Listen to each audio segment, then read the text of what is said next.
ibunya nanya, Ustadz, kenapa anak saya lebih mau curhat sama pacarnya daripada sama saya? Karena anak sudah lost contact, putus hubungan dengan ibu. Itulah yang dulu dikejar dengan wanita karir. Pergi pagi pulang petang, peras keringat, banting tulang, tunggang langgang, lintang pukang. Tak dapat kau tebus dengan apapun. Haji Halim sedang menunjukkan begini cara sayang kepada ibu. Wahai kalian yang tak menghormati ibu, yang menyepelekan ibu, yang merendahkan ibu. Malam ini lihat, beliau tidak ada ceramah, tidak ada tausiah, tapi langsung dibuat begini cara menghormati ibu. Ini sekarang banyak orang tak menghormati ibu. Berapa banyak ibu yang awalnya bantu-bantu, lama-lama jadi pembantu. Dulu dia tidak tarawih, kenapa? Karena kita menangis merengek di rumah. Sekarang di hari tuanya dia tidak tarawih juga. Kenapa? Dia menjaga cucunya. Berapa banyak itu terjadi? Jangan sampai. Dia tidak pernah menolak cucunya, dia sayang. Tapi kita yang berpikir, berapa kali dia tidak jadi sholat duha karena kita kencing di kaitnya. Berapa kali dia tidak tarawih karena kita menangis merengek sampai subuh datang. Berapa kali dia tidak iktikaf karena kita, andai dia masih hidup hari ini, datang, belikan pakaian yang paling dia suka, belikan perhiasan kalau ada. Andai tidak cium tangannya. Tapi yang sudah meninggal dunia, jangan lupa kau doakan, Rabbil firli wali walidayya warhamhuma kama rabbayani shaghira. Berdoa pun kau tak mau, apalagi yang akan kau bawa menghadap Allah SWT. Meregang nyawa dia melahirkan engkau. 9 bulan 10 hari kau menumpang di perutnya. 2 tahun kau menyusu, melahirkan, menetes darahnya dalam badanmu. Andai kau gendong dia dari Palembang, jangan sebut Palembang lah Pak Ustaz, dari Pekanbaru Riau, kau gendong dia sampai ke Makkah, kembali lagi, belum tentu dapat menebus satu teriakannya saat melahirkanmu. Lalu apa yang bisa kau lakukan? Datang seorang ibu pergi ke tempat servis HP. Nak, tolong anak lihatkan HP saya rusak kayaknya. Dia periksa, ini nggak rusak bu. Terus, memang anak ibu nggak nelpon. Kenapa kau tidak telepon? Datang dia ke rumah anaknya. Nah, ibu nggak ada uang mau buka puasa, bisa minjam 100.000. Apa kata si anak? Sebentar ya ma, aku tanya istriku. Ini Ustaz dapat dari mana? Ada yang kirim WA grup. Jadikan ibumu seperti raja, maka rezekimu akan diberikan Allah seperti rezeki raja-raja. Bukan hadis, dapat dari grup WA. Ini ibu minta terus sholat tarawih, tapi sang anak sudah tidak bisa. Aku mau hentikan saja sholat tarawih ini, karena mau buat tenda ini tidak bisa. Tiangnya bambu, sudah bocor. Kita stop saja sholat tarawih bersama ini. Apa kata si ibu? Buatlah sholat tarawih terus, nanti Allah akan berikan engkau gedung yang besar. Dengan gedung besar itu kau akan tetap sholat tarawih. Mana gedung besar itu? Inilah dia gedung besar.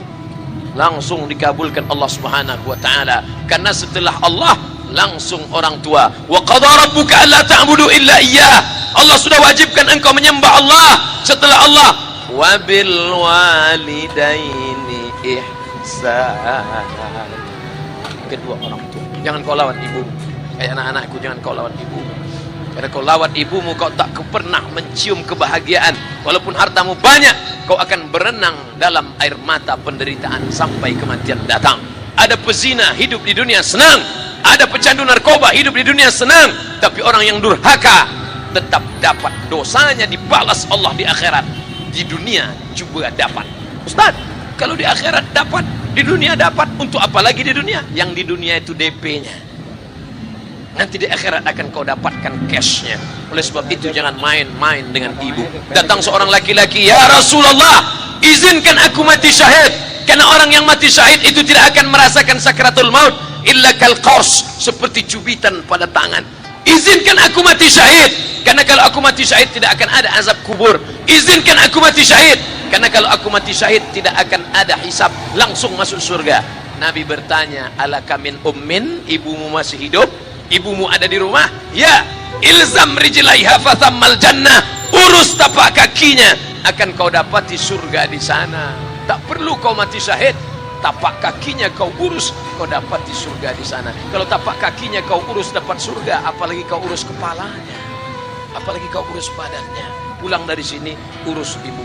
mandikan dia, belikan pakaian yang baik, cari makanan kesukaannya. Kalau dia sudah meninggal, maka kau datang ke sana, langsung dapat tisu.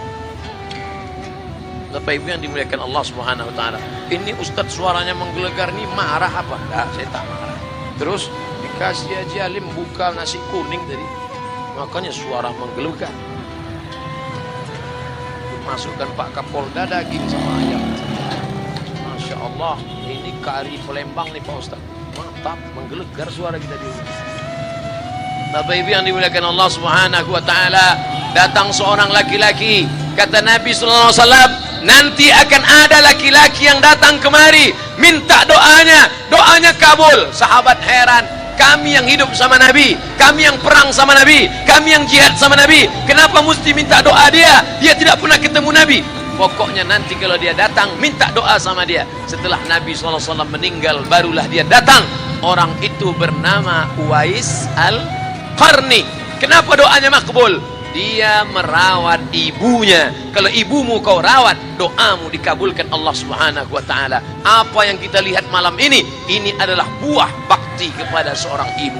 Ya Rasulullah, man ahaqqun nas bi husni sahabati? Siapa yang paling layak mendapatkan baktiku? Ummuka. Siapa lagi? Ummuka. Siapa lagi? Ummuka. Ibumu. Summa man? Siapa lagi? Abuka. Kami, Ustadz Jenderal Bintang 5, alim ulama, kami hanya dapat 1, sedangkan kalian ibu dapat 3. Ibumu. Kenapa ibu dapat 3? Karena ibu bisa melakukan 3. Ibu mengandung, ibu melahirkan, ibu menyusukan. Kalau bapak mau dapat 3, coba yang 3. Pulang dari sini, pergi ke tempat jual kelapa muda, beli 1. Jangan dibelah, ikat di perut 9 bulan 10 hari. Kalau mau merasakan melahirkan, pulang dari sini, pergi ke tempat jual mangga, telan bulat-bulat, keluarkan bulat-bulat. Emang enak jadi perempuan. Mereka luar biasa. Tanya ibumu, berapa kali dia meninggalkan puasa Ramadan? Saat mengandung engkau, 30 hari dia tak puasa. Saat menyusukan tahun pertama, 30 hari dia tak puasa. Saat menyusukan tahun kedua, 30 hari dia tak puasa. Saat dia mau ganti qadha tahun berikutnya, adik mau menyusu. Hari ini dia belum mengqadha puasanya, dia terhutang di hadapan Allah. Lalu apa yang bisa kau lakukan? Malam ini betul-betul disadarkan. Alhamdulillah, ibu saya masih hidup, umurnya 70 tahun. Saya akan pulang dari kajian malam ini. Nampaknya malam ini saya yang ceramah, saya yang tausiah, tapi saya mengambil pelajaran. Pulang dari sini saya akan lebih sayang pada emak saya. Saya lebih cinta kepada ibu saya. Saya malu, saya hanya pandai berceramah, berkata, tapi orang sudah mengamalkannya langsung. Haji Halim membelikan gelang ibunya 2 kali sampai 4 kali setahun. Gelang cincin sudah dibelikan 2 bulan, hilang. Kemana? Ada orang susah dan dikasih. Ternyata itu yang membuat rezeki melimpah ruah. Maka rezeki buah yang sudah matang harus kita joloknya dengan apa? Dengan berbakti kepada ibu. Bapak Ibu yang dimuliakan Allah, saudara-saudaraku yang dimuliakan Allah Subhanahu wa taala. Ibu ini luar biasa. Sampai ibu, Ustaz jangan nunjuk pakai tangan kiri lah. Oke, pakai kanan. Ibu, andai ngomong ibu salah, tetap dikabulkan Allah Subhanahu wa taala. Ada seorang ibu memanggil anaknya, "Ya Juraij, wahai Juraij." Anaknya sedang beribadah.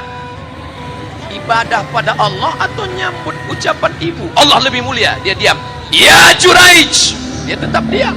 "Ya Juraij," dia tetap diam. Dia tidak jawab seruan ibunya.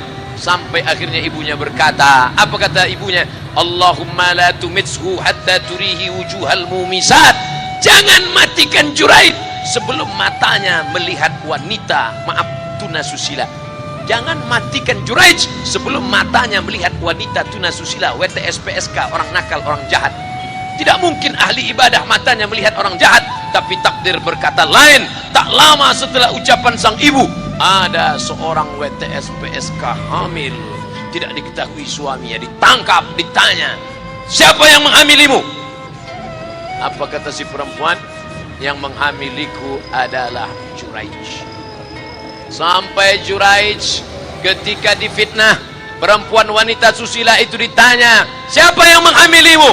Ternyata dia berkata, Juraij. Akhirnya mereka menangkap Juraij. Juraij, ternyata engkau selama ini pura-pura saja menjadi pelaku ibadah. Engkau ternyata sudah menghamili perempuan ini. Mereka menghancurkan tempat ibadah Juraij. Tapi kemudian Juraij sabar. Dia katakan, nanti tunggu anak itu lahir, kalian baru tahu. Setelah tak lama anak itu pun lahir. Dan mereka bertanya kepada anak kecil yang belum bisa bicara, ya gulam, wahai anak kecil, man abuka, who is your father? Siapa bapakmu? Hai anak kecil, siapa bapakmu? Juraij menusuk pusar anak itu dengan telunjuknya. Dia mau tunjukkan kepada orang ramai bahwa dia tidak salah, dia tidak pezina, dia tidak melakukan perbuatan dosa. Ya gulam, hai anak kecil, man abuka, siapa bapakmu? Apa kata anak kecil itu?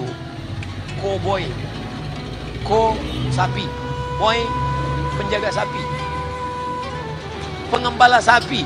Bapakku pengembala sapi. Barulah orang Yahudi tahu ternyata ra'il ghanam yang menghamili PSK perempuan jahat tadi adalah penggembala sapi. Lalu kenapa fitnah itu terjadi? Allah mengabulkan doa si ibu sebelum Juraij mati. Matanya pernah melihat wanita tuna susila. Oleh sebab itu ibu jangan sampai kalau marah sama anak memanggil anak dengan kata-kata yang tak baik. Hei setan, hei hantu. Walaupun marah panggil dia, hei calon wali kota. Kalau marah betul, calon gubernur. Sini sebentar. Doa ibu dikabulkan Allah Subhanahu wa taala. Saya setahun setiap bulan Februari ceramah di Kuala Lumpur seminggu.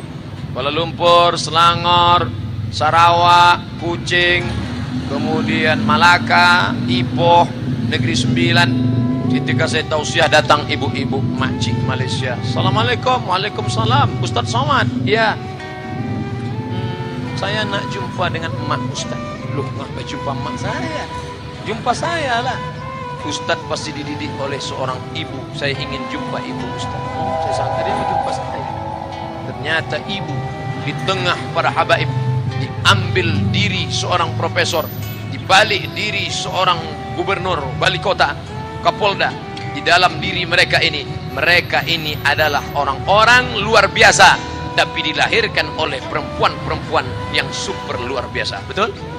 Mereka ini semua dibesarkan perempuan.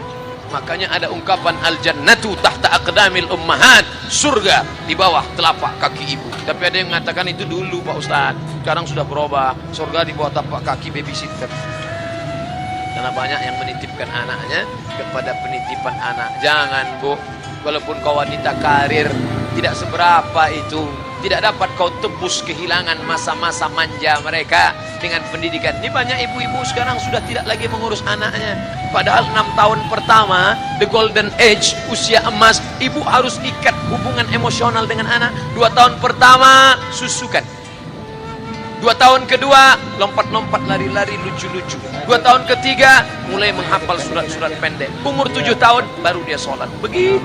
Sekarang banyak. 2 tahun pertama, dia titipkan ke Al-Baqarah, sapi betina. 2 tahun kedua, dia titipkan ke PAUD dan BUBUD. 2 tahun ketiga, dia titipkan ke TK. Akhirnya anak putus kontak. Setelah anak remaja, baru ibunya nanya, Ustaz, kenapa anak saya lebih mau curhat sama pacarnya daripada sama saya? Karena anak sudah lost contact, putus hubungan dengan ibu. Itulah yang dulu dikejar dengan wanita karir. Pergi pagi, pulang petang, peras keringat, banting tulang, tunggang langgang, lintang pukang. Tak dapat kau tebus dengan apapun. Oleh sebab itu, kalau kau sayang kepada mereka, besarkan mereka. Nanti setelah dia SMP, kau tetap bisa berkarir, tetap bisa apapun. Tapi usia emas ini tetap jaga mereka. Di balik anak-anak yang luar biasa, ada ibu yang luar biasa. Di mana letak ibu luar biasa itu? Inilah dia, ibu-ibu semua insya Allah. Amin.